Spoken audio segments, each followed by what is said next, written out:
The desert wind carried red dust across the endless expanse of the American frontier, swirling it into miniature cyclones that danced between the towering limestone cliffs. The sun blazed mercilessly overhead, turning the sky into a dome of brass that pressed down upon the earth with suffocating heat. In this unforgiving landscape of 1873, where jagged mountains thrust upward like broken teeth and dry valleys carved deep scars into the land, death was as common as the scorpions that scuttled beneath the rocks. Margaret Sullivan pressed herself against the shade of a massive boulder, her once fine blue cotton dress now torn and stained with blood and dirt. Her fair skin, unsuited for this harsh climate, had already begun to blister under the relentless sun. She clutched her side where a bullet had grazed her ribs during the attack 2 days prior, when bandits had descended upon their small wagon train like vultures upon carrion. The memory of screams and gunfire still echoed in her mind, mingling with the image of her father falling from the wagon seat, his eyes vacant before he hit the ground. She had run then, a coward's flight into the desert while others died behind her.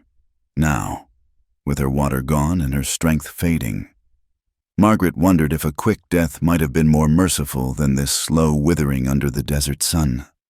Her lips were cracked and bleeding, her tongue swollen in her mouth. Each breath felt like inhaling fire. The sound came first, the soft padding of unshod horses moving across sand and stone. Margaret's heart, already racing from dehydration and fear, thundered even harder. She pressed herself deeper into the shadow, knowing it was futile. In this open land, there was nowhere to truly hide. They appeared like ghosts from the Heat Shimmer 5 Apache warriors, their faces painted with ochre and charcoal, their dark eyes scanning the terrain with the practiced ease of those born to this land. Their leader, a man with gray streaking his long black hair, raised his hand, and the group stopped. He had seen her tracks. Margaret closed her eyes, waiting for the arrow or bullet that would end her suffering. Instead, she heard voices speaking in a language she didn't understand, harsh consonants and flowing vowels that seemed to mirror the landscape itself. When she opened her eyes, they had surrounded her, their expressions unreadable. The youngest among them dismounted with fluid grace. Margaret guessed he couldn't be more than 25 winters, though the desert aged all who lived in it, unlike the others, whose faces held the hard lines of seasoned warriors. His features retained something she couldn't quite name. Perhaps it was the way his dark eyes studied her with curiosity rather than immediate hostility. He wore traditional Apache dress, a cotton shirt, leather leggings, and moccasins that made no sound on the rocky ground. A rifle rested easily in his hands, and a knife hung at his belt, but he made no move to use either. The older warrior barked something at him, gesturing toward Margaret with his chin. The young man responded in the same language, his tone respectful but firm. Whatever he said caused the others to exchange glances, and Margaret caught the flash of disagreement in their faces. Without warning, the young warrior stepped forward and grasped her arm. His grip was strong but not cruel, and he pulled her to her feet. Margaret's legs, weakened by days without proper food or water, buckled immediately. She would have fallen, but he caught her, supporting her weight with surprising gentleness. "Please," she whispered, her voice barely a croak. "Water." The warriors conferred again, their voices rising and falling like the desert wind. Finally, the young one who held her reached for the water pouch at his side. The leader's hand shot out, gripping his wrist, and spoke sharply. Margaret didn't need to understand the words to recognize the rebuke, but the younger man met his elder's gaze steadily, and, after a long moment, the grip loosened. The water was warm and tasted of leather, but to Margaret, it might have been the finest wine. She drank greedily until the warrior pulled the pouch away, shaking his head. Too much too fast would make her sick. She understood this even through her desperation. They bound her hands with rawhide strips and set her on one of their spare horses. As they rode deeper into Apache territory, Margaret noticed how the young warrior kept glancing back at her, as if to ensure she hadn't fallen. Each time their eyes met, she saw something flicker in his expression, not pity exactly, but perhaps recognition of shared humanity in this inhuman land. The Apache camp materialized from the landscape as if it had grown from the earth itself. Wickiups dotted the area near a seasonal stream, their dome shapes blending with the surrounding hills. Women paused in their work to stare as the war party arrived, and children peered out from behind their mothers' skirts. An elderly woman spat on the ground as Margaret passed, and the gesture needed no translation. They brought her before the Council of Elders, where she knelt in the dust, her bound hands resting on her thighs. The discussion that followed was animated and heated. Margaret caught one word repeated often: spy, though it sounded different in their tongue. She wanted to protest, to explain that she was merely a survivor, but her throat had closed with fear, and she doubted they would understand her words anyway. The young warrior who had given her water stood among the men, his posture straight and proud. When he spoke, his voice carried authority despite his youth, but Margaret could see the tension in his shoulders, the way his hand occasionally moved toward the knife at his belt, not to use it, but as if seeking reassurance from its presence. As the sun began its descent toward the western mountains, painting the cliffs in shades of orange and red, the council reached its decision. The eldest among them, a man whose face bore the deep lines of countless summers, pointed at Margaret and spoke in measured tones, though she couldn't understand the words. The gravity in his voice and the grim nods of the other elders told her everything she needed to know. Two warriors seized her arms and dragged her to the center of the camp. Her eyes found the young warrior in the crowd, and for a moment, their gazes locked. She saw something shift in his expression, a tightening around his eyes, a muscle jumping in his jaw. He took a half-step forward before catching himself, his internal struggle written plainly across his features. As they forced her to her knees in the dust, Margaret heard the whistle of leather through air and understood what was to come. She had heard stories of Apache justice, swift and merciless. The sun continued its descent, casting long shadows across the camp, and somewhere in the distance, a coyote howled, a lonely, mournful sound that seemed to echo the fear in her heart. The young warrior stood rigid among his people, his dark eyes never leaving her face. In them, Margaret saw reflected her own recognition of injustice, the same awareness that she was caught in forces beyond her control. As the first blow approached, she wondered if he would stand there and watch, another silent witness to the cruelty that marked this untamed frontier, or if the compassion she had glimpsed in his eyes would overcome the weight of tradition and expectation. The desert wind picked up, swirling dust devils through the camp, as if the very land itself was restless with anticipation. And in that moment, suspended between the falling lash and her trembling flesh, Margaret Sullivan found herself hoping not for rescue, but simply for the courage to face whatever came next with dignity. The same dignity she saw struggling in the eyes of the Apache warrior who watched her with such conflicted intensity. The punishment ground lay in an open circle of hard-packed earth, surrounded by the gathered members of the band. The setting sun painted everything in shades of blood and gold, while the desert wind carried the scent of sage and dust. Margaret knelt in the center, her wrists still bound, her blue eyes wide with terror as she watched the preparation for her ordeal.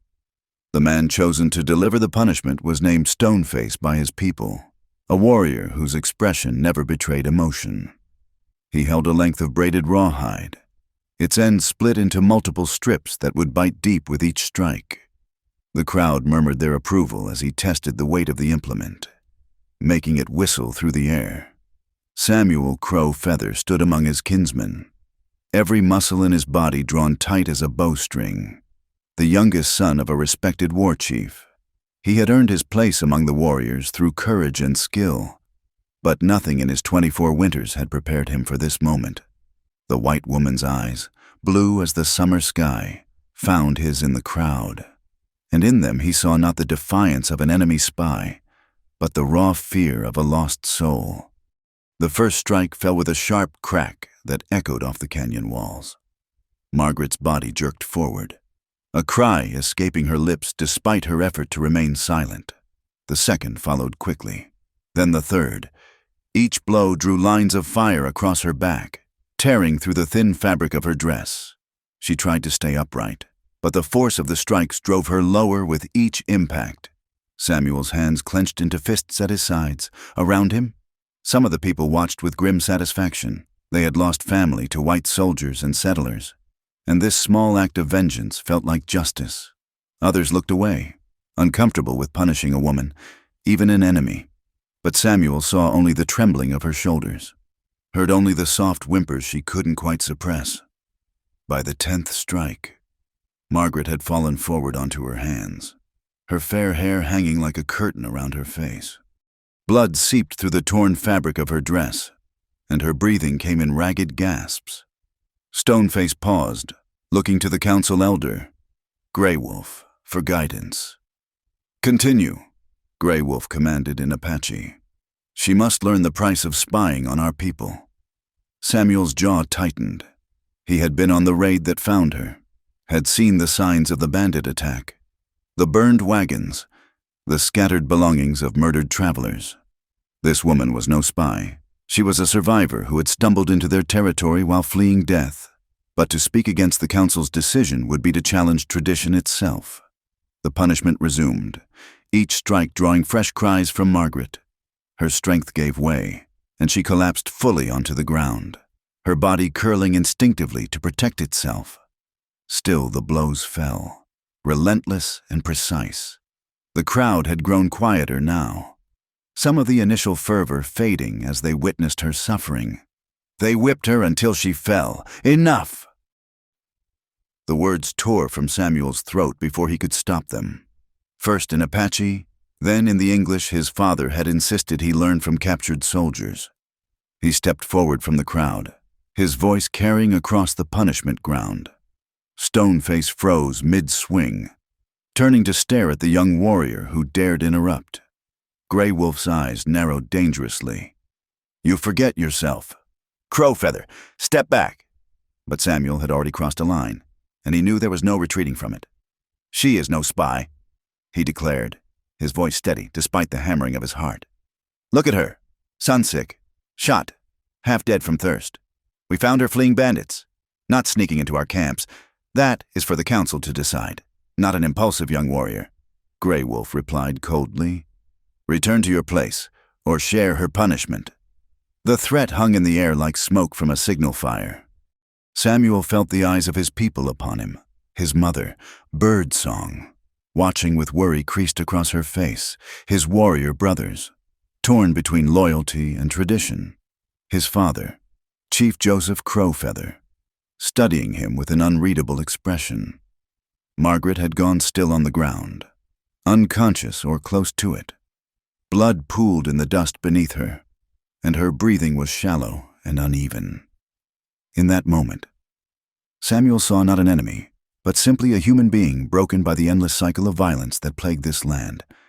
"Then I choose to share it," Samuel said quietly, beginning to remove his shirt. A ripple of shock ran through the crowd. For a warrior to voluntarily take punishment meant for an enemy was almost unheard of. But before Stoneface could raise the lash again, Samuel had moved. In 3 quick strides, he reached Margaret's crumpled form and gathered her into his arms. "No," he said firmly, cradling her against his chest. "No more." The crowd erupted in voices, some angry, some confused, a few quietly supportive. Grey Wolf's face darkened with rage. "You bring shame upon your family. Crowfeather, you choose a white woman over your own people." "I choose mercy over cruelty," Samuel replied, feeling the woman's blood soaking through his shirt. "I choose to break the circle of vengeance that has brought nothing but more death to our lands. If that brings shame, then I will bear it." His father finally spoke, his deep voice cutting through the chaos. "My son has made his choice. By our law, he has the right to claim her as his responsibility. But know this, Samuel Crowfeather, her life is now bound to yours. Her crimes, her care, her fate, all rest upon your shoulders." Samuel met his father's gaze steadily. "I understand, Father." "Then go," Chief Joseph said, though something in his eyes suggested he was not entirely displeased with his son's actions. Take her to your dwelling. But know that many will not forgive this readily." Samuel lifted Margaret more securely in his arms, shocked by how light she felt, how fragile. As he turned to leave the punishment ground, he caught sight of various faces in the crowd. Swift Arrow, his closest friend, watching with concern. Black Elk, who had lost a brother to white soldiers, glaring with undisguised hatred. Morning Star, the maiden many expected him to marry, her expression unreadable. He carried Margaret through the camp, aware of the whispers following in his wake, the weight of tradition and expectation pressing down upon him like the desert heat. His dwelling sat at the edge of the camp, close to the canyon wall where ancient petroglyphs told stories of his people's history. It was modest but well-maintained, reflecting his status as an unmarried warrior. Inside, he laid her gently on his sleeping furs, her blood immediately staining them. By the light of the setting sun streaming through the entrance, he could see the extent of the damage. Deep welts crisscrossed her back, some split open and bleeding freely. Her dress was ruined, offering little protection or modesty. Samuel had tended wounded warriors before, but his hands trembled slightly as he began to clean her injuries. He spoke to her in soft Apache, though he knew she couldn't understand, telling her she was safe now, that he would protect her. It was as much to calm himself as her. As night fell over the desert, bringing its familiar chill, Samuel maintained his vigil. He cleaned and dressed her wounds with plants his mother had taught him to use, desert willow for pain, Apache plume to stop bleeding. Margaret stirred occasionally, whimpering in her delirium, speaking words in English he only partially understood, names perhaps, places that meant nothing to him but clearly everything to her. Outside, he could hear the camp settling for the night, but also the undercurrent of discontent. His actions had divided the band, and he knew there would be consequences. Some would see his mercy as weakness, others as a betrayal of all they had lost to white expansion. But as he watched Margaret's fevered face in the firelight, saw the way she clutched at the furs even in unconsciousness, he knew he could not have stood by and watched her die. The desert wind howled through the canyons, and somewhere in the distance, drums began to beat, whether in warning or lamentation. Samuel couldn't tell. He had defied his people, claimed an enemy as his responsibility, and set in motion events he couldn't foresee. But for now, in the flickering light of his fire, with this broken stranger depending on him for life itself, he felt something he hadn't expected. Not regret, but a strange sense of rightness, as if this moment had been waiting for him all along. As the night deepened and the stars emerged in their ancient patterns, Samuel Crowfeather kept his watch, knowing that when dawn came, both their lives would be forever changed. The choice had been made in an instant, born of compassion rather than calculation, and now he would live with its consequences, whatever they might be.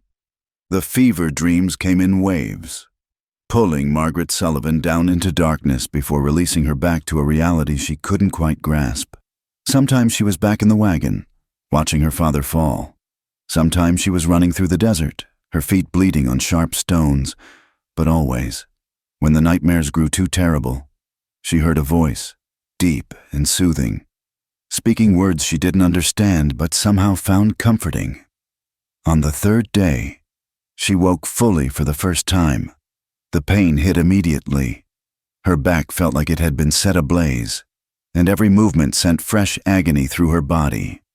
She was lying on her stomach on soft furs, and the air smelled of smoke, leather, and something herbal. Panic seized her as memory returned, and she tried to push herself up. "No move," a voice said in heavily accented English. "You hurt, must rest." Margaret turned her head slowly, her neck stiff and painful. The Apache warrior who had carried her from the punishment ground sat cross-legged nearby, grinding something in a stone bowl, in the soft light filtering through the dwelling's entrance. She could see him more clearly than she had before. His face was younger than she'd first thought, with high cheekbones and intelligent dark eyes that watched her with concern rather than hostility. "Water?" she whispered, her throat raw. Samuel, though she didn't yet know his name, immediately reached for a water gourd. He helped her drink, supporting her head with surprising gentleness. The water was cool and tasted of mint, soothing her parched throat. "Why?" Margaret asked when she could speak again. "Why did you save me?" He seemed to consider the question, his brow furrowing as he searched for the English words. "You, not spy," he said finally. "You." He made a gesture with his hands, miming someone running. "Escape, like rabbit from hawk, not right to punish." "They'll kill you for helping me," Margaret said, remembering the anger in the crowd. "Maybe," Samuel admitted with a slight shrug. "But I not let them kill you. My choice. He paused, frustrated by the language barrier. "My duty now." Over the following days, a routine developed. Samuel tended her wounds with the same medicinal plants, changing the dressings with practiced care. He brought her food, simple fare of corn mush, dried meat, and wild berries, and made sure she drank plenty of water. When the pain grew too intense, he would brew a tea from desert willow bark that brought blessed relief. Margaret learned his name was Samuel Crow Feather, that his father was a chief, and that his actions had indeed caused great controversy in the band. Through the entrance of the dwelling, she could sometimes see other Apache passing by. Some peered in with curiosity, others with open hostility. Once, an older woman spat at the ground near the entrance and said something sharp in Apache. Samuel's jaw tightened, but he didn't respond. "What did she say?" Margaret asked. "Not important," Samuel replied, but she could see the hurt in his eyes. As her strength slowly returned, Margaret began to observe her unlikely protector more closely. He moved with the fluid grace of a natural warrior, but there was a gentleness to him that seemed at odds with the violence of his world. When he thought she was sleeping, she sometimes caught him staring into the fire with a distant expression, as if wrestling with thoughts too complex for their limited shared vocabulary. One evening, as the sun painted the canyon walls crimson, Samuel brought out a small object wrapped in deer hide. Inside was a book, battered and worn, with pages yellowed by age. Margaret gasped in recognition. It was a Bible, with English text. "Where did you get this?" she asked, running her fingers over the familiar words. "Missionary man," Samuel explained. "Come many seasons ago. Teach some of us English. Reading. He die of fever. Leave this." He handed it to her almost shyly. "You read. Help me understand better." Margaret nodded, tears pricking her eyes. It had been so long since she'd seen anything from her world. She opened to a random page and began to read aloud, her voice growing stronger with each word. Samuel listened intently, occasionally asking her to repeat a phrase or explain a word. As the days passed, these reading sessions became a regular occurrence. Margaret would read, and Samuel would practice his English, growing more fluent with each conversation. In return, he taught her Apache words, simple things at first. Water, too. Fire, ko. Thank you. He. But their growing connection did not go unnoticed. One morning, Margaret woke to the sound of angry voices outside. She recognized Samuel's voice, firm but respectful, and another man's, harsh and demanding, though she couldn't understand the words. The tone was clear. Someone wanted her gone, or worse. Samuel entered the dwelling with a troubled expression. "Black Elk," he explained. "His brother killed by white soldiers 2 summers ago. He says I bring curse on our people by protecting you. Says you should face justice." "Maybe he's right," Margaret said quietly. "I've brought you nothing but trouble?" Samuel's eyes flashed. "No, you bring no trouble. Trouble already here, in hearts full of hate, in endless fighting. You." He paused, searching for words. "You remind me there can be different way." That night, Margaret lay awake despite her exhaustion. Through the smoke hole at the top of the dwelling, she could see stars. The same stars she'd watched from her family's wagon just weeks ago. How quickly life could change. She thought, how strange that her savior should come in the form of an Apache warrior, when all her life she'd been taught to fear them. She thought of Samuel's hands, so gentle as they tended her wounds, the same hands that could undoubtedly wield weapons with deadly skill.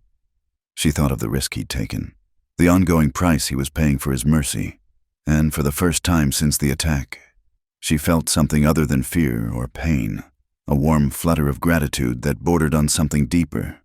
A sound made her turn her head.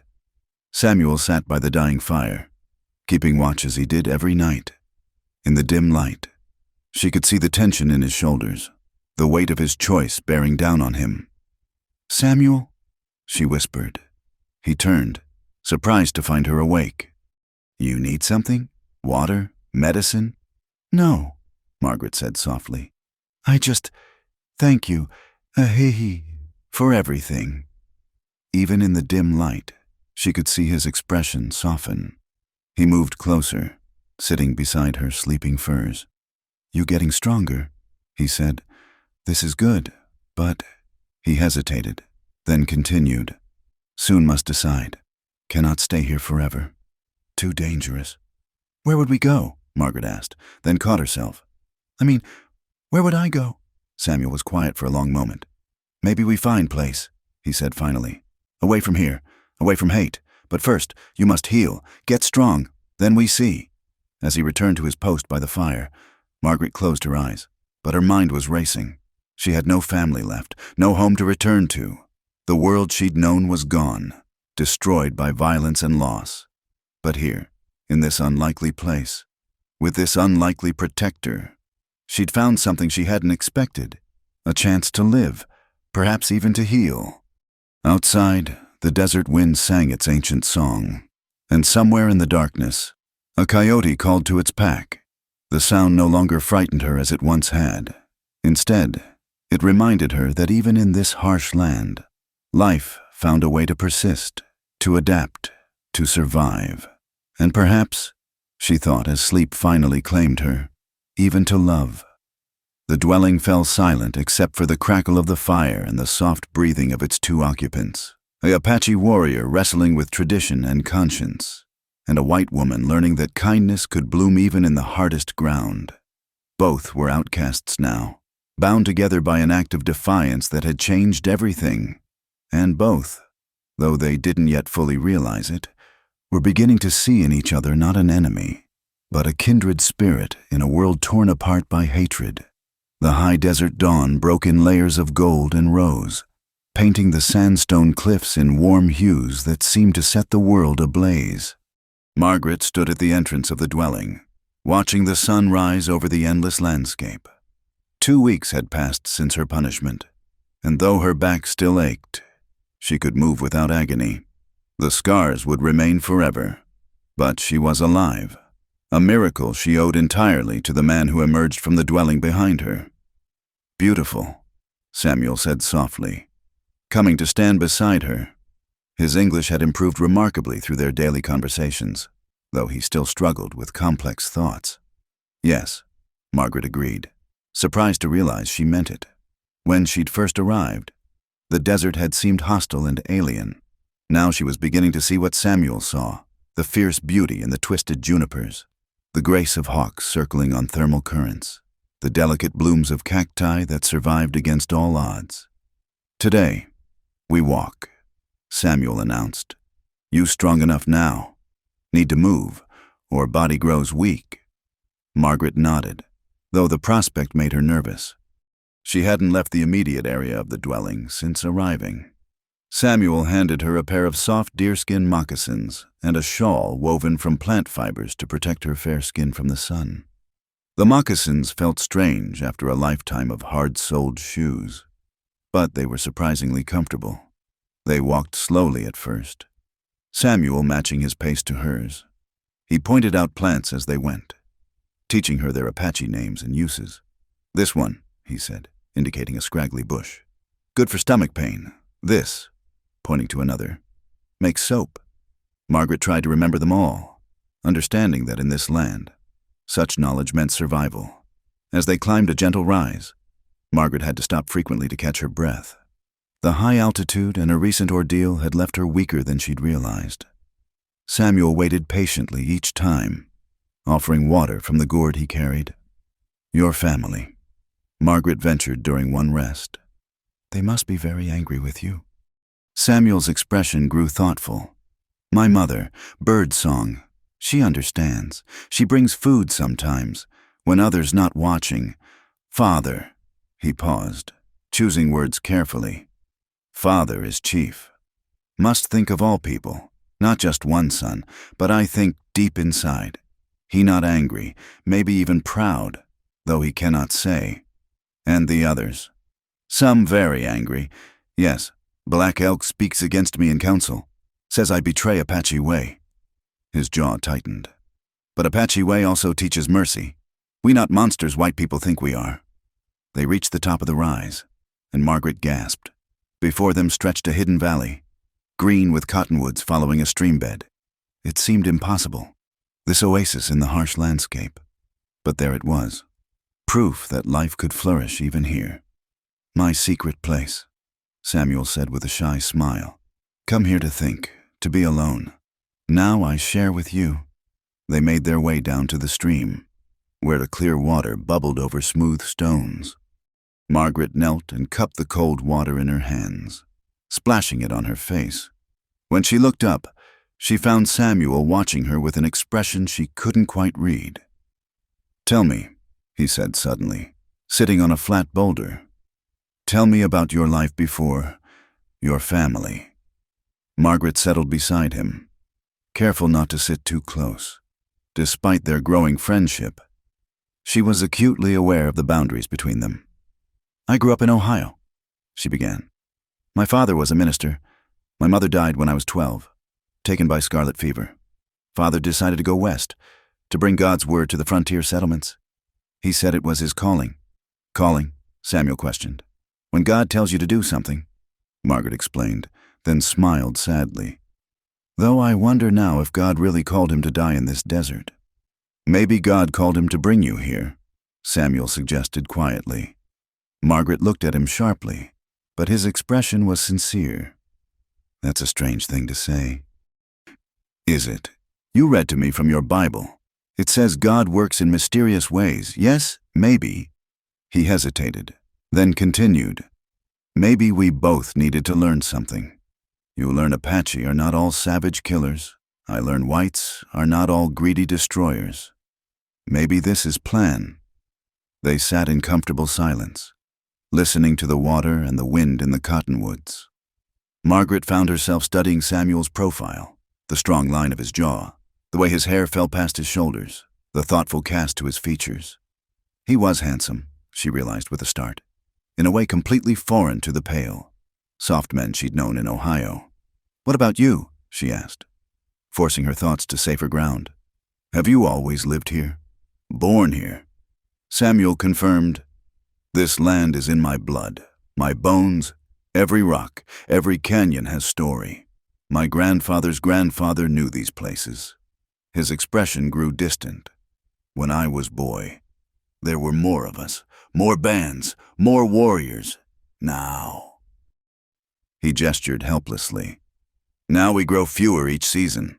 White soldiers, white sickness, white settlers taking land. Sometimes I think we fight losing battle. I'm sorry, Margaret said, meaning it. My people, we don't understand. We see land and want to own it, fence it, change it. We don't see that it already belongs to someone. Samuel turned to her, surprise evident on his face. You understand this? I'm beginning to, Margaret admitted. Being here, seeing how you live with the land instead of against it, it's opened my eyes. They stayed by the stream until the sun reached its zenith, then made their way back. The return journey was harder, the heat pressing down mercilessly. Margaret stumbled once, her legs trembling with exhaustion, and without hesitation, Samuel steadied her, his arm around her waist. The contact sent an unexpected jolt through her, not fear, but something warm and unsettling. That evening, as Margaret read from the Bible by firelight, she was acutely aware of Samuel's presence across from her. The dwelling that had once seemed foreign now felt almost like home, and the man who had saved her felt less like a captor and more like, what? A friend? Something more. Read the part about Ruth again. Samuel requested. He seemed particularly drawn to that story. A woman leaving her homeland to follow someone to a strange land. Margaret found the passage and read, "And Ruth said, Entreat me not to leave thee, or to return from following after thee, for whither thou goest, I will go, and where thou lodgest, I will lodge, thy people shall be my people." She stopped, her throat suddenly tight. The words felt too relevant, too close to their own situation. When she looked up, Samuel was watching her intently. "Beautiful words," he said softly. "Ruth was a brave woman. Like you." "I'm not brave," Margaret protested. "I was terrified. I ran while others died. I'm only alive because of your mercy." "Surviving takes courage," Samuel countered. "Starting new life takes more courage. You do both." A commotion outside interrupted whatever response Margaret might have made. Samuel tensed, moving swiftly to the entrance. After a brief exchange in Apache with someone outside, he returned, his expression troubled. "What is it?" Margaret asked. "Council meets tomorrow. About us. About what to do." He sat down heavily. "Black Elk gains support. Others say my protection cannot last forever, that you must leave or face judgment again." Fear crawled up Margaret's spine. "What will you do?" Samuel met her eyes, and in them she saw determination mixed with something else, something that made her heart beat faster. "I made promise. You under my protection. This not change." He paused, then added quietly, "Even if means we both must leave." "You would leave your people, your family, for me?" "For what is right," Samuel corrected, but his eyes said more than his words. That night, Margaret lay awake long after Samuel had settled by the fire for his nightly vigil. Through the smoke hole, the stars wheeled in their eternal dance, indifferent to human troubles. She thought about the stream in the hidden valley, about Samuel's arm around her waist, about the way he'd said "we" when speaking of leaving. She thought, too, about the life she'd lost, the orderly world of church socials and proper courtship, of corsets and calling cards. That world seemed like a dream now, insubstantial as morning mist. This world, harsh, dangerous, but somehow more honest, had become her reality. And at the center of it stood a man who had risked everything to save her, who continued to risk everything to protect her. Margaret rose quietly and moved to where Samuel sat. He looked up, surprised. "You should sleep," he said. "So should you," she countered, settling beside him. "You watch every night. You must be exhausted." "I am warrior, trained to go without sleep when needed." "But it's not needed," Margaret said gently. "I'm here. I can watch too. We can take turns." Samuel studied her face in the firelight. "You would do this." "Partners share burdens," Margaret said, then flushed at her choice of words. "I mean, friends help each other." "Friends," Samuel repeated, as if tasting the word. "Yes, we are friends." They sat together in companionable silence, shoulders almost touching, watching the fire burn low. Outside, the desert night sang its ancient songs, and Margaret felt something shift between them, a recognition, perhaps, that they were no longer protector and protected, but two souls finding connection in an unlikely place. Tomorrow would bring challenges. The council would meet, decisions would be made, and their fragile peace might shatter. But tonight, in the warm circle of firelight, with the vast desert stretching endlessly beyond, they had this moment of understanding, and, for now, that was enough. The council gathered as the sun reached its peak, casting short shadows across the meeting ground. The most respected men of the band sat in a circle, their faces grave with the weight of decision. At the center of their deliberations stood Samuel Crow Feather, his posture straight and proud, despite the hostility radiating from several members.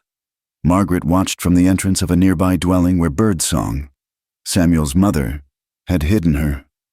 The older woman's face showed the strain of recent days, torn between supporting her son and maintaining her place in the community. She gripped Margaret's hand as the proceedings began. Grey Wolf, the eldest council member, spoke first. His voice carried the authority of many winters, though age had worn it thin. We gather to address the disruption brought by Crowfeather's actions. He has taken an enemy under his protection, fed her from our stores, tended her with our medicines. This cannot continue. Black Elk rose next, his scarred face twisted with anger. The white woman is a curse upon us. Since she arrived, the hunting has been poor. The rain stays away. These are signs. The spirits are angry. My brother's ghost cries out for justice, and instead, we harbor his killer's kind. She killed no one, Samuel interjected firmly. She fled from bandits who murdered her family. Would you punish the rabbit for the wolf's hunger? You speak of rabbits and wolves. Black Elk spat. I speak of invasion. How many treaties have the whites broken? How many of our people lie in unmarked graves? And you would bring one into your dwelling, tend her like a wife? A murmur ran through the gathered crowd at this accusation. Margaret felt her cheeks burn. Even as Birdsong squeezed her hand in warning to remain silent, Swift Arrow, Samuel's childhood friend, stood to speak. His words were measured, seeking middle ground. Crowfeather has always walked his own path. His heart is good, but perhaps misguided. Could we not send the woman to the nearest fort, let her own people care for her, and have her lead soldiers back to us? Another warrior called out. Tell them our numbers, our location, that is foolishness. Chief Joseph Crowfeather had remained silent throughout, but now he rose.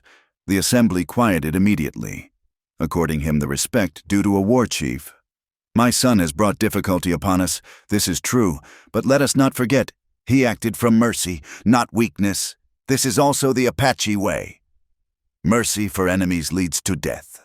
Black Elk countered. Your son grows soft, influenced by missionary teachings and white man's books. He forgets who he is. Samuel's jaw tightened at this insult, but he maintained his composure. I forget nothing. I remember my grandfather's stories of when we traded peacefully with the Mexicans, before wars made enemies of all. I remember the Apache code, that a warrior's strength is shown not just in taking life, but in preserving it when honor allows. Margaret watched, her heart racing. Even without understanding all the words, she could feel the tide of opinion in the crowd. Many nodded at Black Elk's words, their faces hard with remembered losses. Samuel stood almost alone, with only his father's ambiguous support and a few uncertain allies. Then Morningstar stepped forward. Margaret recognized her as the beautiful young woman who often passed by Samuel's dwelling with longing glances. She spoke clearly, her melodious voice carrying across the assembly. I have watched Crowfeather these past weeks. She said, yes, he tends the white woman. But I have also seen him continue his duties, hunting, standing guard, maintaining his weapons. He has not forgotten his responsibilities to the people. Perhaps, she paused, seeming to gather courage. Perhaps the spirits test us not with curses, but with choices. How we treat the helpless speaks of who we are. Black Elk scoffed. Pretty words from a maiden hoping to win back a warrior's attention. Tell us, Morningstar, do you speak from wisdom or jealousy? Morningstar's eyes flashed, but before she could respond, Samuel stepped forward. Enough. If you have accusations, speak them to me. Leave others out of your anger. Very well, Black Elk said, his voice dropping dangerously. I challenge your right to protect this woman. Face me in combat. If you win, she stays under your protection. If I win, she faces justice for the crimes of her people. A collective intake of breath swept through the crowd. Combat challenges were serious matters, rarely invoked except in cases of severe dispute. Margaret didn't need translation to understand what had just happened. Her protector had been called out, and Black Elk was known as one of the fiercest warriors in the band. Samuel didn't hesitate. I accept. No! The word escaped Margaret before she could stop it. She broke free from Birdsong's grip and pushed through the crowd. Please don't do this because of me. I'll leave. I'll go now. No one needs to fight. Her appearance caused an uproar. She wasn't supposed to be there, and her interruption of sacred proceedings shocked even those sympathetic to her plight. But Samuel moved quickly to her side, placing himself between her and the angry faces. You see? Black Elk shouted. She corrupts our ways, speaks when women should be silent, disrupts our counsel. This is what comes of weakness." Samuel's father raised his hand for silence. The white woman spoke from fear, not disrespect. "But she has no voice here." "Crowfeather, remove her. The challenge stands unless you withdraw." Samuel turned to Margaret, his dark eyes intense. "Go with my mother," he said quietly in English. "This is my choice, my fight. He'll kill you," Margaret whispered, tears streaming down her face. "I've seen the hatred in his eyes. Please, Samuel, my life isn't worth yours." Something shifted in Samuel's expression at her use of his name, at the naked concern in her voice. He reached out, briefly touching her cheek, a gesture so tender and unexpected that it silenced the murmuring crowd. "Every life has worth," he said simply. "Yours no less than any. Go now. Trust me." Birdsong appeared at Margaret's elbow, gently but firmly leading her away. As they retreated, Margaret heard the council setting terms for the combat at sunset, hand to hand, until one yielded or could no longer fight. The afternoon passed in a blur of preparation. Warriors sharpened weapons and painted themselves for the ceremony. Women prepared the combat circle, clearing stones and marking boundaries. Margaret paced in Birdsong's dwelling like a caged animal, while the older woman tried to offer comfort through gestures and broken English. "My son, he's strong," Birdsong said, grinding herbs with practiced motions. "Quick like fox, smart like crow. Black Elk's strong too, but angry. Anger makes stupid. Black Elk has killed before," Margaret said. "Samuel told me. He's one of your best warriors." Birdsong nodded slowly. "Yes, but Samuel fight for more than pride. Fight for—" She struggled with words, then placed her hand over her heart. "Fight for this." As the sun began its descent, painting the cliffs in shades of blood and gold, the entire band gathered around the combat circle. Margaret stood with the women, her pale skin and blue eyes marking her as foreign as a star fallen to earth. She spotted familiar faces, Swift Arrow looking concerned, Morning Star maintaining a neutral expression despite the worry in her eyes, Chief Joseph standing with the stoic dignity of his position. The combatants entered the circle from opposite sides. Black Elk had painted his face and chest with the symbols of war, his muscled body gleaming with bear grease. He carried a war club and moved with the confidence of a man who had never known defeat.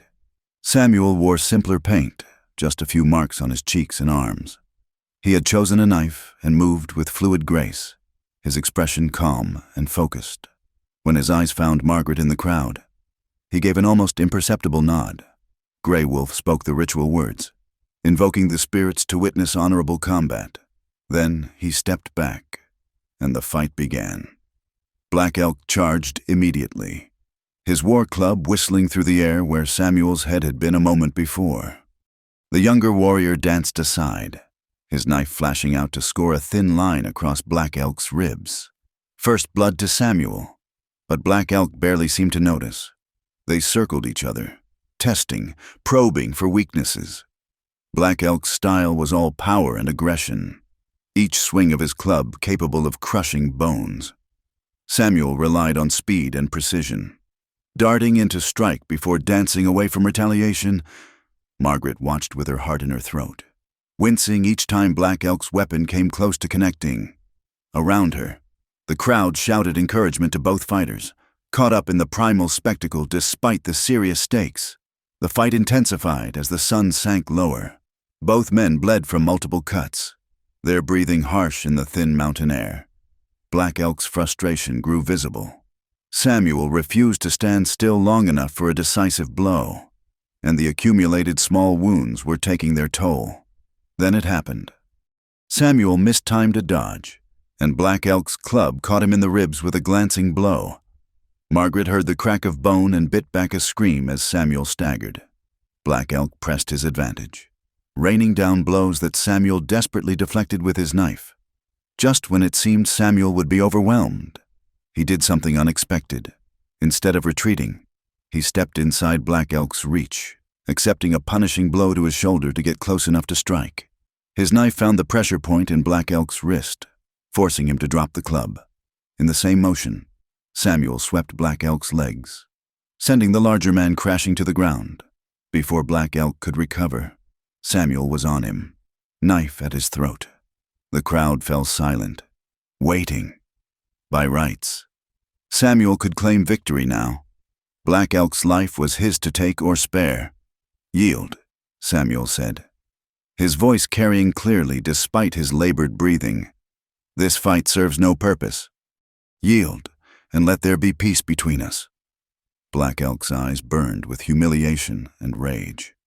For a moment, Margaret thought he would refuse, would force Samuel to kill him rather than accept defeat. Then, through gritted teeth, he spoke the ritual words of surrender. Samuel stepped back immediately, offering his hand to help Black Elk rise. The gesture was refused with a snarl. But the fight was over. Samuel had won. Margaret's protection was assured, at least for now. As the crowd dispersed, Margaret rushed to Samuel's side. He was swaying on his feet, blood running from numerous wounds, his left arm hanging at an awkward angle from the blow to his shoulder. "You fool," she said, tears streaming down her face as she supported his weight. "You beautiful, brave fool. You could have died." Samuel managed a pained smile, but did not. "You safe now. Worth everything." That night, as Margaret tended Samuel's wounds with the same gentle care he had shown her, she realized something had fundamentally changed. The looks from the other Apache, while not friendly, held a grudging respect. Samuel had proven his conviction with blood and courage. More importantly, she realized as she watched his face relax in sleep, she had found something she never expected in this harsh land, someone willing to risk everything for her, not because of duty or honor, but because he believed in the simple truth that every life had worth. Outside, the stars wheeled overhead, and the desert wind carried the sound of distant drums. The challenge was met. The immediate crisis passed, but Margaret knew this was far from over. Black Elk's hatred hadn't dimmed, and the fundamental conflict between their peoples remained. Yet for tonight, in the quiet of the dwelling with Samuel's steady breathing filling the silence, she allowed herself to hope that love might indeed bridge the chasm between their worlds. The attack came in the deepest hour of night, when the moon had set and only starlight illuminated the camp. Margaret woke to Samuel's hand over her mouth, his eyes wide with urgency in the darkness. Outside, she could hear muffled sounds, the soft scrape of moccasins on dirt, the whisper of steel being drawn from sheaths. "Stay quiet," Samuel breathed in her ear. "Black Elk's followers, they come for you." Terror flooded through Margaret's veins as shadows moved past the dwelling entrance. Samuel had recovered from the combat challenge, but his left shoulder still pained him, limiting his fighting ability. They were outnumbered and trapped. A figure burst through the entrance, one of Black Elk's cousins, knife gleaming. Samuel met him with his own blade, the clash of metal sharp in the confined space. Margaret scrambled back, searching desperately for anything to use as a weapon. Her hands found the heavy stone pestle Birdsong had given her for grinding corn. Another attacker entered from behind the first. Samuel, engaged with his opponent, couldn't turn to face the new threat. Without thinking, Margaret swung the pestle with all her strength, catching the second man in the temple. He dropped like a felled tree. "The back!" Samuel shouted, gesturing toward a gap he'd cut in the dwelling's hide wall days ago, an escape route he'd prepared after the council meeting. Margaret dove through, Samuel right behind her after landing a disabling blow to his attacker. They ran into the desert night, barefoot and barely dressed. Behind them, shouts erupted as their escape was discovered. Margaret's feet found every sharp stone and thorny plant, but adrenaline drove her forward. Samuel caught her hand, guiding her through the darkness with the sure knowledge of one born to this land. They reached the hidden valley just as the eastern sky began to lighten. Samuel pulled her behind a cluster of boulders, both of them gasping for breath. In the growing light, Margaret could see blood seeping through the bandages on Samuel's shoulder. The fight had reopened his wounds. "Let me look," she insisted, but he shook his head, listening intently. In the distance, they could hear their pursuers, at least 4 or 5 men, calling to each other as they searched. "They will track us," Samuel said grimly. "I must lead them away. You follow stream north. Find place to hide." "No." Margaret's voice was firm despite her fear. "We stay together or not at all. I won't let you sacrifice yourself for me again." "Margaret." "No." She gripped his good arm fiercely. "Don't you understand? I'd rather die with you than live knowing you died for me. We face this together." Something shifted in Samuel's expression, surprise giving way to an emotion that made Margaret's heart race despite their desperate situation. "Together," he agreed softly. They moved deeper into the valley, using the stream to mask their tracks. The cottonwoods provided cover, but Margaret knew it was temporary. Their pursuers were experienced trackers who knew this land as well as Samuel did. As they paused to drink from the stream, Samuel suddenly pulled her close, pressing them both against the trunk of a large cottonwood. Through the leaves, Margaret glimpsed movement, 2 warriors passing barely 20 feet away. She held her breath, acutely aware of Samuel's body pressed against hers, his heart beating as rapidly as her own. The warriors passed, but both Samuel and Margaret knew they'd return. They had to find better cover. Samuel led her to a narrow crack in the canyon wall, barely wide enough for a person to squeeze through. Inside, it opened into a small cave, hidden from view. "Wait here," Samuel instructed. But Margaret caught his arm. "What are you planning?" "To end this," he said simply. "Black Elk broke tribal law by attacking under cover of night. If I can reach my father, tell him." His words were cut off by a shout from outside. They'd been found. Samuel pushed Margaret deeper into the cave, then turned to face their attackers. The narrow entrance meant they could only come at him one at a time. It was defensible. But for how long? The first attacker appeared in the entrance. Samuel met him with desperate fury, his knife work precise despite his injury. Margaret watched in horror and awe as he fought, holding the entrance against multiple assailants. But she could see him tiring, his wounded shoulder failing him. When the 4th attacker fell back, bloodied, Margaret heard Black Elk's voice outside. "Give us the woman, Crowfeather, and you can live. This is not about you anymore." She is under my protection," Samuel called back, his voice strained. "That was decided by combat." "Combat you won through trickery," Black Elk spat. "Stand aside or die with your white witch." Margaret couldn't bear it anymore. These men would kill Samuel to get to her, all because of hatred and old wounds that had nothing to do with either of them personally. She made a decision. "Samuel," she said quietly, moving up behind him. "I'm going out there." "No," he turned to her, his face fierce. "I won't let them, and I won't let them kill you." Margaret interrupted.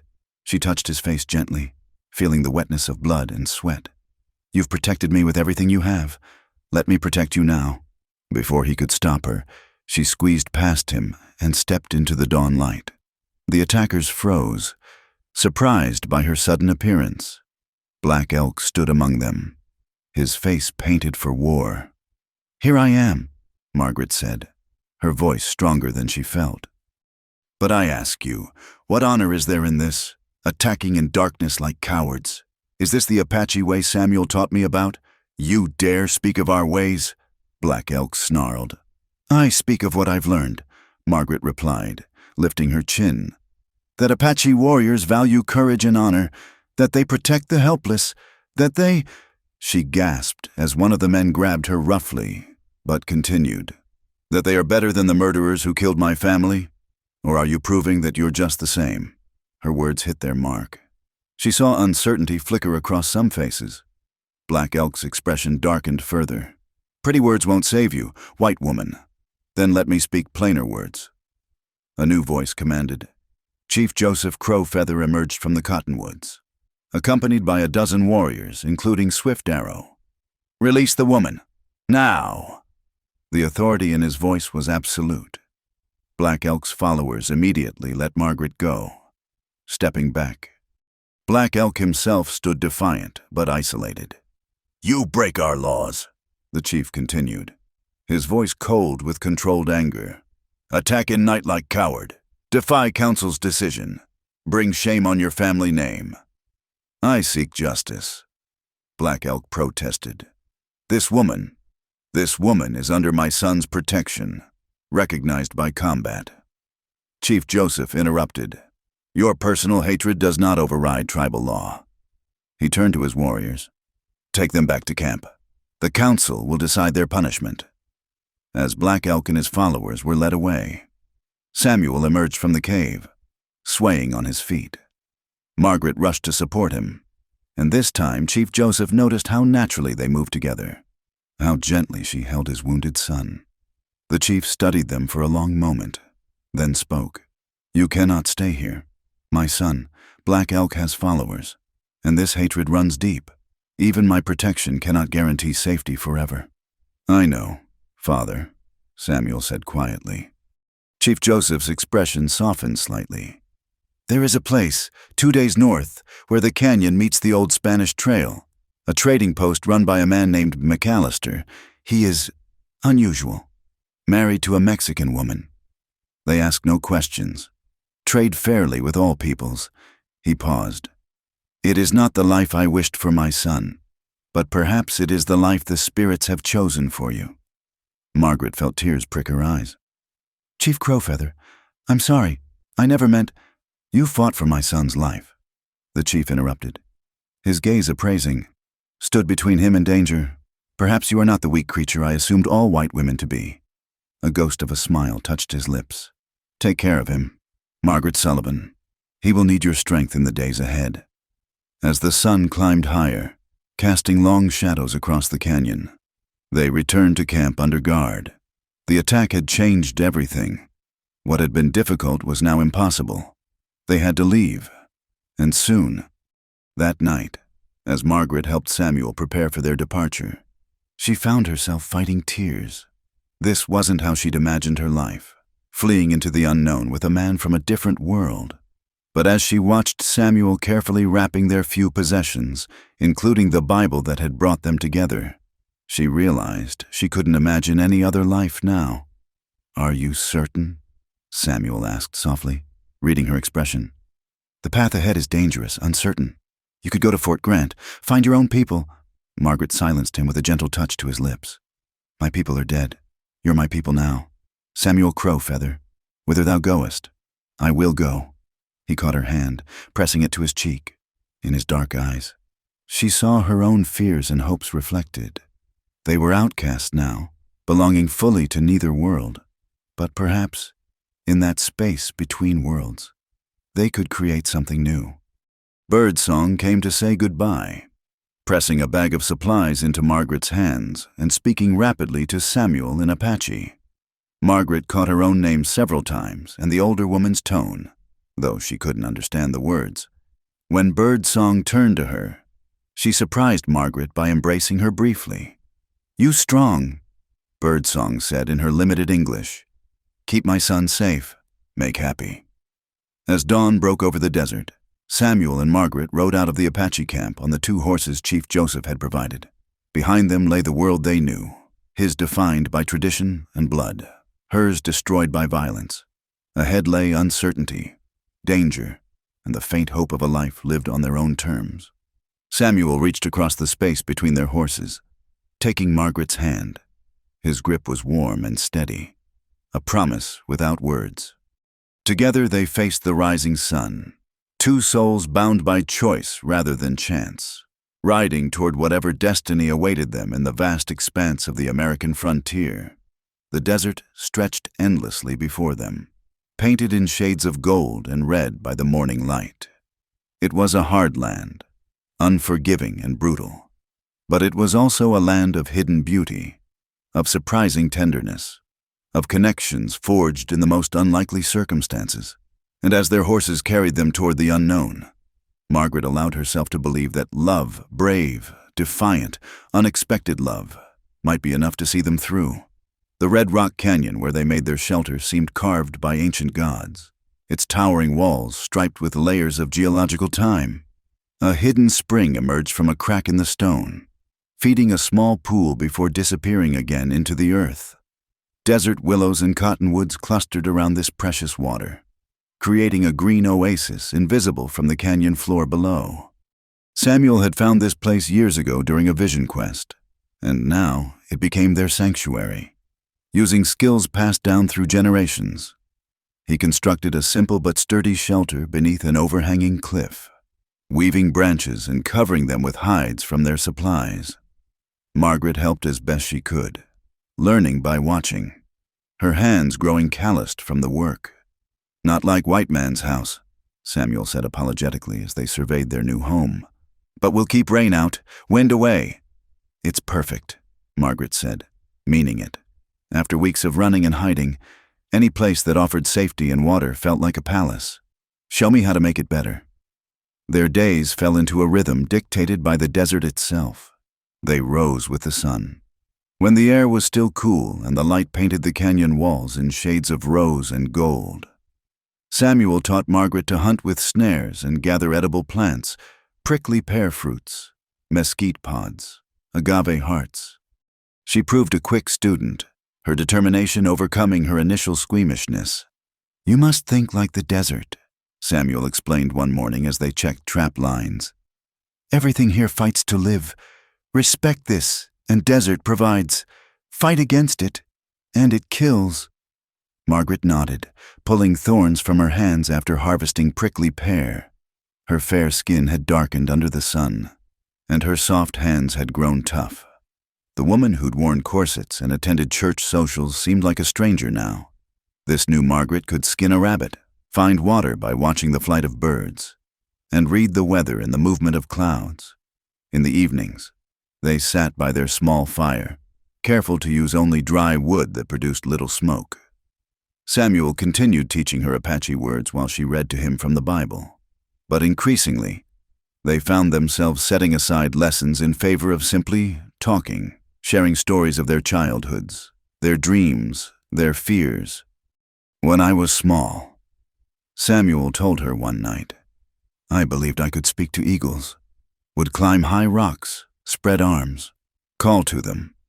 One day, eagle landed near me. We looked at each other long time. I thought he would teach me to fly." He smiled ruefully.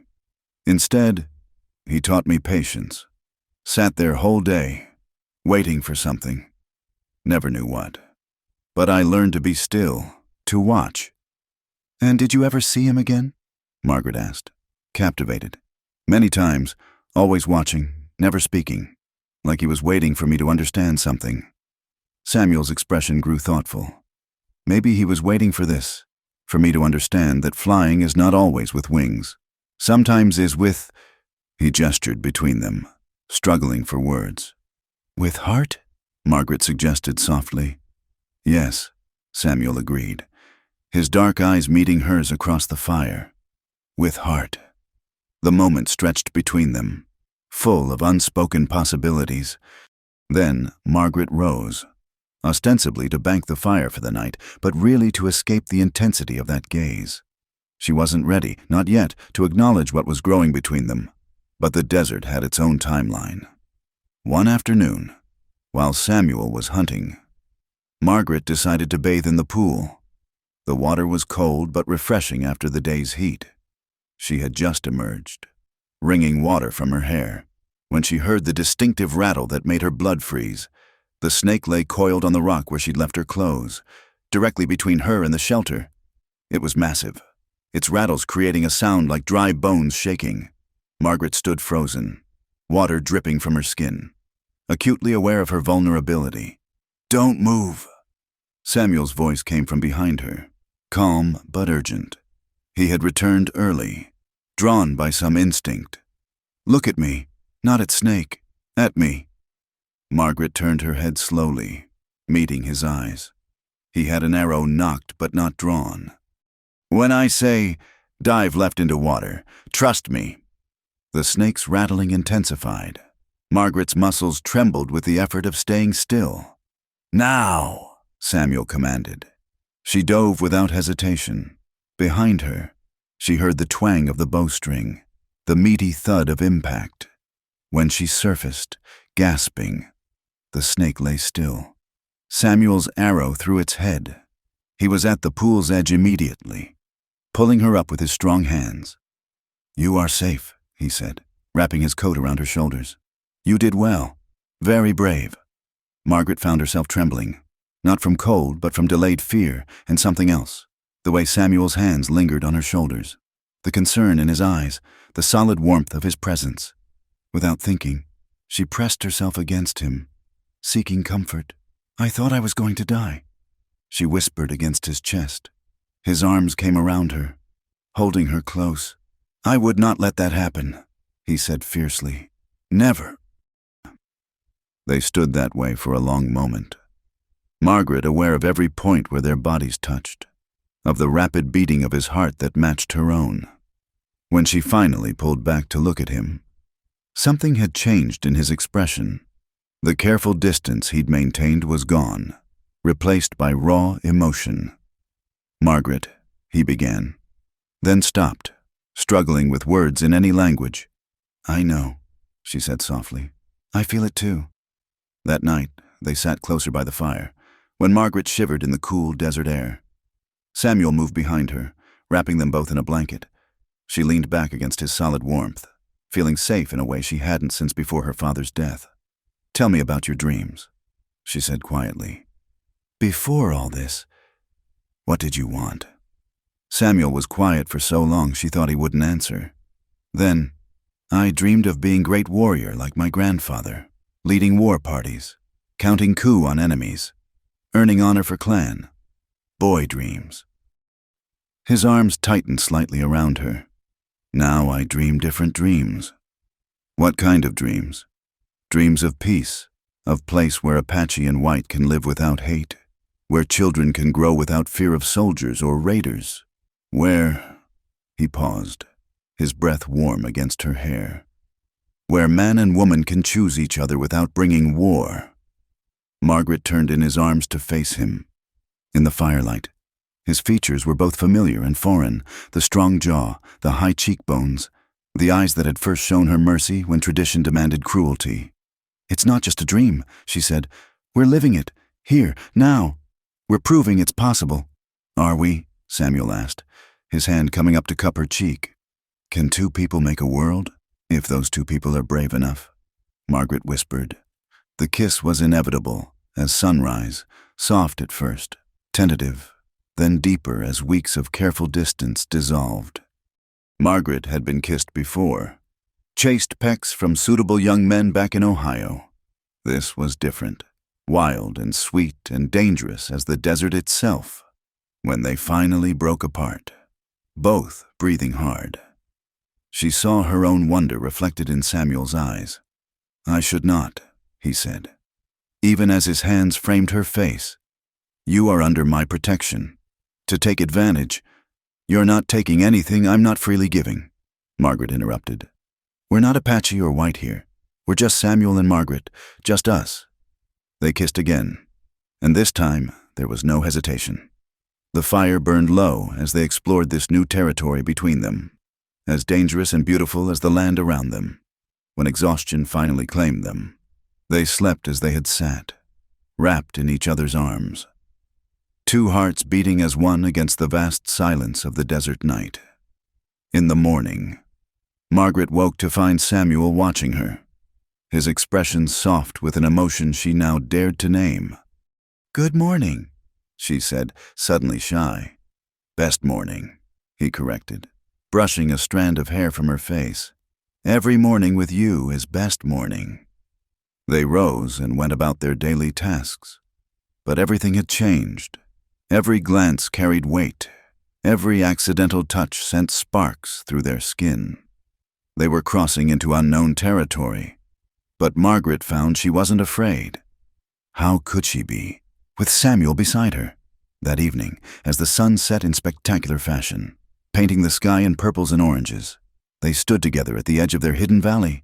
The desert stretched endlessly in all directions, harsh and beautiful and utterly indifferent to human concerns. "My people believe," Samuel said quietly, "that when two souls choose each other, the spirits of the land witness and bless, that the earth itself remembers." He took her hand, threading their fingers together. "I choose you, Margaret Sullivan, Not because tradition says, not because circumstance forces, but because my spirit recognizes yours. Margaret felt tears prick her eyes. And I choose you, Samuel Crowfeather, in this wild place, with only the desert as witness. I choose you. As if in response to their words, a golden eagle circled overhead, its cry echoing off the canyon walls. Samuel smiled, remembering his childhood story. Maybe now Eagle thinks I understand. Flying is not leaving Earth, is finding someone who makes Earth feel like sky. They sealed their informal vow with a kiss as the stars began to emerge. Two souls bound by choice and love in a land that demanded both strength and tenderness for survival. Whatever tomorrow brought, whether discovery by Samuel's people or Margaret's, whether acceptance or continued exile, they would face it together. The desert night embraced them, and in their hidden sanctuary, love bloomed as fierce and resilient as the cacti flowers that could survive in the harshest ground. They had found in each other not just passion, but partnership, the rarest treasure in any land. The drums echoed through the canyon like distant thunder, a sound that made Samuel freeze mid-step. Margaret saw the recognition in his eyes. These weren't war drums, but ceremonial ones. His people had found them. They emerged from the rocky shadows like ghosts, 20 Apache warriors led by Swift Arrow, Samuel's childhood friend. But instead of weapons drawn, they carried ritual items. At their center walked an elderly woman Margaret had never seen before, her white hair braided with feathers and beads. "Grandmother Singing Rain," Samuel breathed, his voice filled with awe and concern. "She is our band's spirit woman. She never leaves camp unless—" The old woman approached with surprising grace for her years. Her eyes, clouded with age but sharp with wisdom, studied Margaret intently before turning to Samuel. She spoke in Apache, her voice carrying the weight of prophecy. "She says," Samuel translated, his voice thick with emotion, "that the Spirit spoke to her in dreams, that the path of hatred leads only to death for our people, that sometimes the Great Spirit sends teachers in unexpected forms." Singing Rain reached out and took Margaret's hand, her touch paper dry but gentle. She spoke again, and this time Margaret caught her own name among the Apache words. "She says you have the heart of a warrior." Samuel continued, "that you chose love over fear, understanding over prejudice, that the spirits have seen and approved." Swift Arrow stepped forward, his face grave. Black Elk and 5 followers left the band after his night attack. They seek to join the hostile bands in the south, to continue the warpath.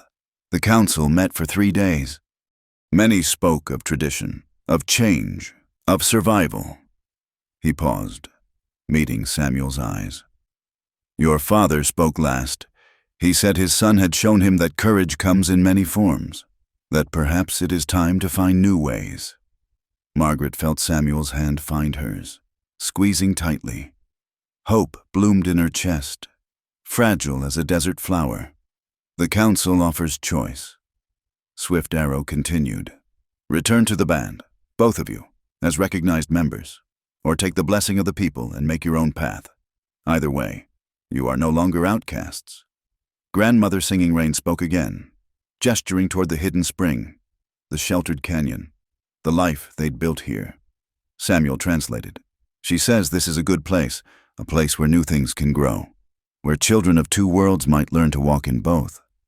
Samuel looked at Margaret, a question in his eyes. She understood without words. This was their choice to make together.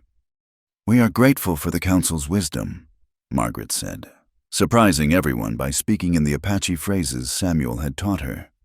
"But our path leads forward, not back. We will build something new here, a bridge between worlds." The old woman smiled, the expression transforming her weathered face.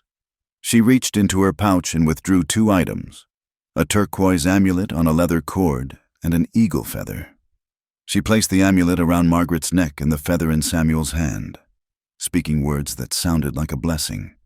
"She says," Samuel's voice was husky, "that we are bound now in the eyes of the spirits, that what we build here will echo through generations, that our children will carry both strengths, Apache resilience and white determination. As the sun reached its zenith, the Apache delegation prepared to leave. But first, they unloaded supplies from their horses, food, tools, blankets, even a rifle with ammunition. Chief Joseph had sent provisions for their new life. Swift Arrow embraced Samuel, then surprised Margaret by taking her hands. "You saved my friend," he said in careful English. "Not from death, but from a life half lived. For this, you will always have my gratitude." As the Apache disappeared into the canyon's maze, Margaret and Samuel stood together, overwhelmed by the unexpected turn of events. They were no longer exiles, but pioneers of a new way. "Your father," Margaret said wonderingly, "he accepted us. He is a wise man." Samuel replied, "Sees that world changes whether we wish it or not. Better to guide change than be crushed by it." In the days that followed, they worked with renewed purpose. The simple shelter became a proper dwelling, expanded with the tools the band had provided. Samuel hunted while Margaret developed a small garden near the spring, coaxing life from the desert soil. They were building more than a home. They were creating a symbol of what was possible. One evening, as they sat watching the sunset paint the canyon walls in brilliant hues, Margaret felt a flutter in her belly. She'd suspected for weeks but hadn't been certain. Now, with the blessing of both their peoples, she felt ready to share the news. "Samuel," she said softly, "we're going to need to expand our home again." He looked at her questioningly, and she took his hand, placing it on her still flat stomach. His eyes widened with understanding, then filled with a joy so pure it took her breath away. "A child," he whispered. "Our child. The first of the bridge children," Margaret said, remembering Singing Rain's words. "Born of two worlds, belonging to both." Samuel pulled her close, and they sat in silence, absorbing this new miracle. Around them, the desert began its evening symphony. Coyotes calling, owls hooting, the wind singing through the rocks. It was a harsh land still, demanding and unforgiving. But it was their land now, blessed by love and acceptance, witness to the possibility of unity. As the stars emerged in the vast sky above, Margaret thought of the journey that had brought them here. From that terrifying day when she'd been captured, through pain and prejudice, to this moment of perfect peace. The woman who'd fled across the desert in a torn blue dress was gone, replaced by someone stronger, someone who'd learned that home wasn't a place, but a person. "I love you," she said in Apache, the words still new on her tongue. "And I love you," Samuel replied in English, his pronunciation perfect now. "Forever, until the mountains crumble and the desert blooms." They went inside their dwelling as the coyotes sang to the moon, two hearts united against all odds, carrying within them the hope of a future where their child could walk proudly in both worlds. The desert had tested them, broken them down, and rebuilt them stronger. Now it sheltered them, a vast and ancient witness to love's triumph over hate. In the distance, thunder rumbled, not war drums this time, but the promise of rain. The desert would bloom, as it always did after storms, and in a hidden canyon where red rocks touched the sky, two people who should have been enemies wrote a different story, one of courage, understanding, and a love as enduring as the land itself. Thank you so much for listening to this tale from the Wild West. I'd love to know where you're enjoying this story. Are you driving through the countryside, relaxing at home, or perhaps on a long journey? Please subscribe to the From Wild West channel and share your thoughts in the comments below. Let's connect over these stories of love, courage, and the untamed frontier.